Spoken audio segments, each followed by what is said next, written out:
So, I am pleased today to interview Mataeus the Mushroom Hunter, who has starred in 9 major Mushroom Hunter episodes and has now been extremely interested in mushrooms and the finding and hunting of mushrooms. So I just have a few questions for you today, this fine evening, and I'd like to know why you wanted to originally do a series like the Mushroom Hunters. Well, more to get outside into the open, to find mushrooms and then get it on video and then put it on YouTube. Okay. Was there any mushroom you particularly knew you just wanted to find throughout the series that you were planning on? Chanterelle, Matsutake, a few of those other ones, king bolettes. Okay. So, which was your favorite location, and what were some of the hardships you faced at going on location during the Mushroom Hunter? It had to be Nakasp, that area, in our last episode. The first episode, we went to Nakasp and we did a lot of driving, but then we go there, almost no mushrooms. It's wet, it's lush.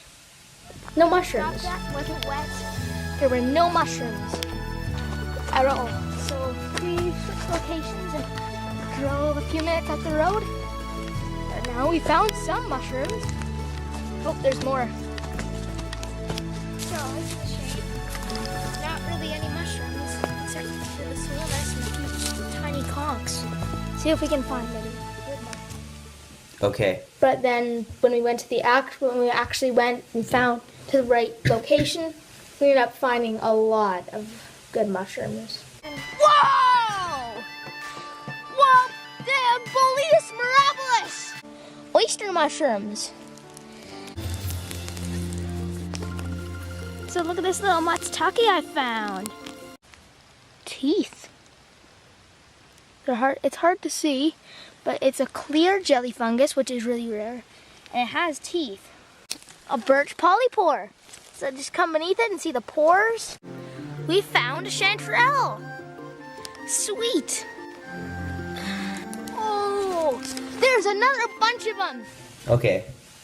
So out of all locations, which would you say did you struggle the most throughout the entire season? Nakasp, the first time we went, it was definitely a struggle. Okay. Out of all the mushrooms that you found, which was the one you were most surprised to find along the way? Probably the queen bolette at the start of the season. Bolettes! So, here we have, I think it's a queen bolette. Notice it has, if you look inside, it has pores instead of gills. So hope these aren't wormy. Okay. Maybe the Lexinum. Because I wasn't expecting to find Lexinum at McDonald Lake, but then we found a ton of them. Since a lot of the time, the best stuff happens at the end, I just found a monstrous Lexinum on the way back. And it's good. Oh! This thing is as big as my head. It's huge. This won't fit. This won't even fit. Oh, that box is. I'm gonna just have to carry this now. But we're so close. It doesn't matter. I was surprised that we were so much, but then, of course, the chanterelle and matsutake. I was sort of expecting to find those in our second time going there, but. Okay. So what is the main goal that you wanted to express during the entire season? What are you trying to tell your viewers by showing the wonders of these mushrooms?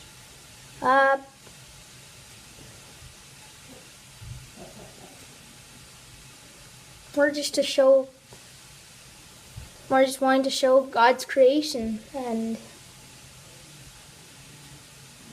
the way he expresses himself in nature. Okay, that's a good answer. So, In terms of mushrooms, which place was the most abundant in mushrooms? Which place did you feel that you got the most out of your search? I would say Nakusp because we found so many chanterelles and matsutake. But I think Nakusp definitely had the most mushrooms. Like all these babies that I found. That's still nice.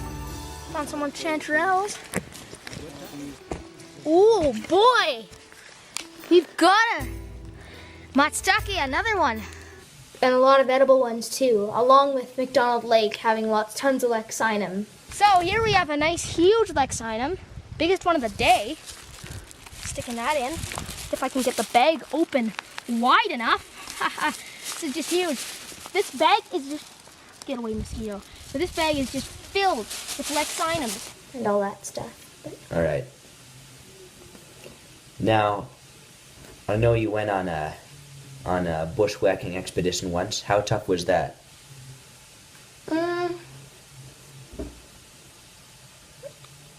Quite challenging, going through the woods, scraping your legs up.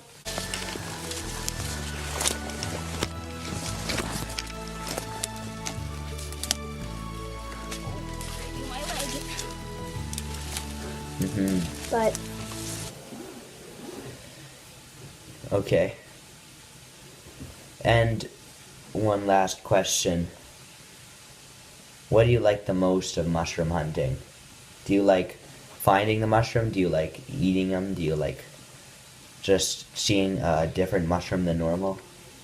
What's your joy in for it? me, it's more the thrill of finding something different, something exciting. Okay. Well, thank you for your time, Mataeus. You're welcome. And actually, sorry, just before we go, you had mentioned that you may be doing another season. Oh yeah. We were thinking for season 2 to be a spring season. Episodes starting to air early summer, maybe late spring. Right. And the idea was because then we'll come across different mushrooms during the springtime. And what I'm trying to do in the next season is to find all the delicious chanterelles. I mean, morels, not chanterelles. The most prized mushroom in the whole world that's only found in springtime. And I'm on an expedition to find as many as I can. So Okay. it's probably going to be known as the morel hunter. We'll be excited to see you then. Hey, it's Marcus, director of the Nature Group, here for another Nature Group episode. And today we're just welcoming Mataeus, the mushroom hunter, to talk about some of his best, most memorable mushroom finds and highlights from the season. So, Okay. go ahead. Yeah, I guess it's up to me now. Okay, so first we're going to start by talking about our most exciting finds. So it will be our top 5. So number 5 are the hawkswing, found in episode 3, McDonald Lake. Whoa, look at this. Hawkswing, the tooth fungus. So I'm going to come back to pick these later. They're going on a big hike and I don't want to carry them the whole way. It's quite easy spot, so. Anyway, now we're going to find the last few Lexinums that are right at the lake and the hawkswing, tooth fungi. And I'm going to pick them and take them back home to eat. So I found the hawkswings. Right up there. There's a Lexinum right next to them. Watch where you step.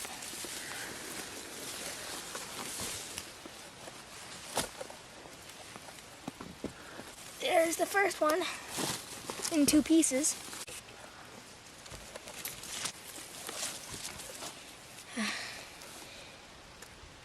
There, you can see those teeth.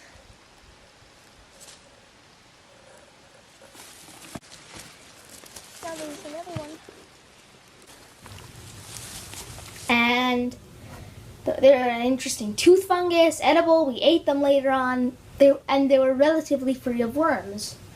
Then our next, number 4, is the unknown amanita. Well, not unknown. I think it might be a cleft-foot amanita, but those small brown amanitas are quite hard to differentiate, but we found it in a Revelstoke. Look at this little thing. It's a mushroom. It has a veil. It's not an amanita. But it has a bulbous base. And it has 3 gills. This is actually an amanita. A very small amanita, but it's an amanita. And then there's a smaller one up here. You can see the veil just coming off of this. Wow, I'm actually shocked. An amanita, and it's so small. And you can see the scales on the cap too. So right now I'm looking for my amanita book, my mushroom book, to try and find the amanita. This is looking similar to it, but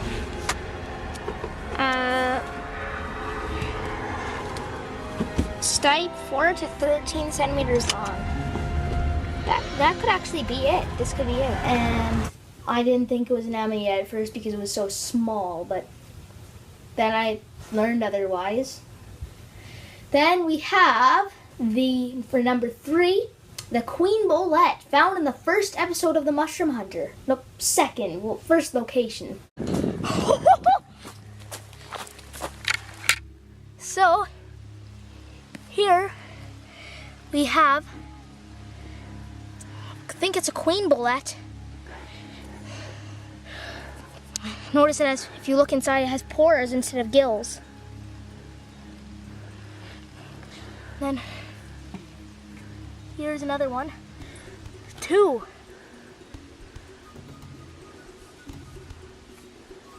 And it's everywhere in there.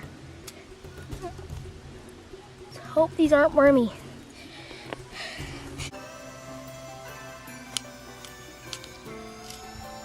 Oh, look at this. It's nice. It isn't really wormy. There's only a few holes in it. Let's see the other one now. Well, that has a really good flavor. And puffballs just melt in your mouth. It was right by my house. Found 2 small Queen Bolettes, and it was our first major mushroom find of the year. Then, in episode 4 of McDonald Lake, that was our big hike, bushwhacking. For number 2, the mushroom is Gyromitra infula. The Gyromitra I found, and later I found out it was Gyromitra infula, or the saddle-shaped false morel. Check this out, Gyromitra. It's a saddle-shaped cap, and it's called a false morel. But notice if you look inside, this is a part of the cap. It's all strange. It's nowhere near what a morel would look like. And because it's deadly poisonous raw, now I'm going to wash my hands in the water of McDonald Lake. And deadly poisonous, our only deadly poisonous one on our list of top 5 here. And now, the moment you've sort of been waiting for. Our top mushroom, well, not top mushroom, but our most exciting find of the year is, drumroll please, Boletus mirabilis, which we found in our episode 9, The Cusp, at The Cusp, the Second Coming, where we found it before we actually got to our proper location, where we found chanterelles, of course. But that was probably the most excited I got over a mushroom all season. Whoa! Whoa! The Boletus mirabilis! This is a find to see! Wow! They grow out of wood, and the cap is often velvety, except in wet weather, when it's a little bit slimy. But then underneath, it has pores, as you can see, yellow pores, and the stalk, or stipe, is also quite velvety. So that's definitely a big find. Yes! And then, of course, we have some of our honorable mentions. The giant Lexinum we found, the turkey tails, orange peel, tooth jelly fungus, fly agaric. Yeah, those things. Now, we have some of the most interesting mushroom experiences, different mushrooms. So, we have, for number 3, we have the mushroom that we saw the spores lying out all around it. And that was in episode 2. Look at this. You can see the spores around the mushroom. See that? This is the normal twig, and this is the twig with the spores. In Rose Valley, and it was a mushroom sitting on the ground. Then I was able to show a twig without the spores, and then with the spores. It's quite a big difference. That was interesting. Number 2 was in our second, and it was in our Revelstoke episode, right before I found the Amanita, and that was the conch with all kinds of little beautiful droplets hanging off of it. Whoa! Whoa! Check this out. This is completely photo worthy. Just come over here. Look at the underside. Don't touch it though, or the droplets will fall or stick to you. But they suck the sap or the moisture out of the tree, and when it rains, all these beautiful droplets form on the underside. This is amazing. And then get ready, because the number 1 most amazing mushroom experience of the year is the puffballs erupting with millions of spores. So, those are the spores. And this is essentially spreading the mushrooms, because when they get old, they pop out like this. And these ones are packed with spores. Those are all olive brown spores. I'll leave the rest to stay here.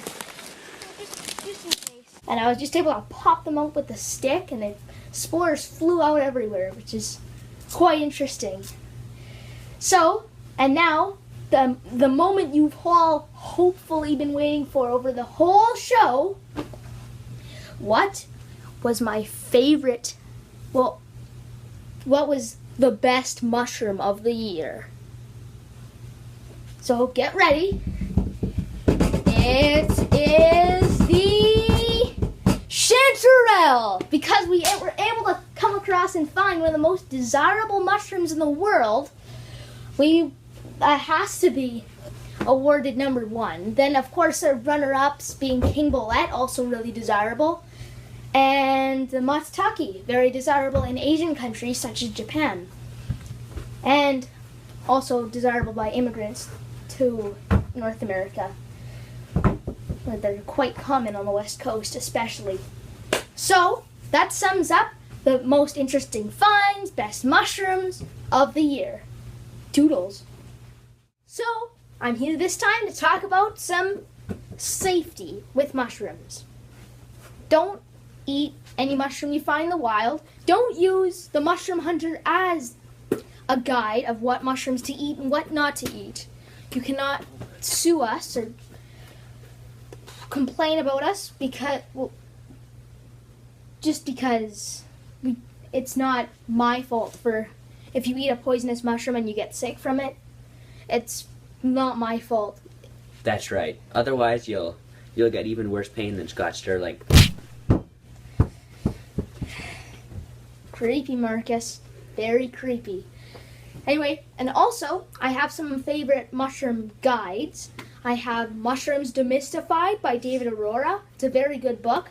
2,000 different species of mushrooms listed.